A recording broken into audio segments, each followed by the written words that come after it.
Diyos Ford, emosyonal na inalala ang kinasangkutang tragic car accident. Alright!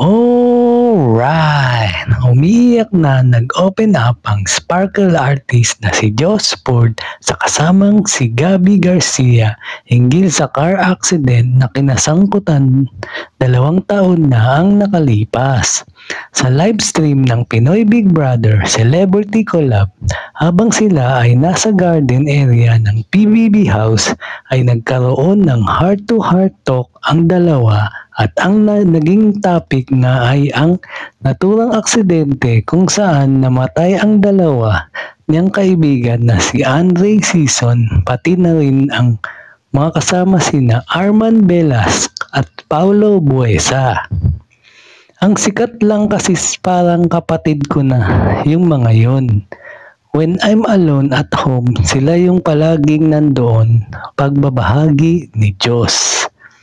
Itong Lunes, March 21, ang ikalawang anibersaryo ng naganap na car accident kung saan 3 ang kinitil na buhay at tanging siya lamang ang nakasurvive. Minsan nga, after taping, umuwi ako tapos laban na yung mga damit ko because of them. Pagpapatuloy pa ni Josh. Amin pa niya, kailanman ay hindi nawala ang mga kaibigan sa kanyang mga dasal. I always hope na happy sila and I'm sure they are.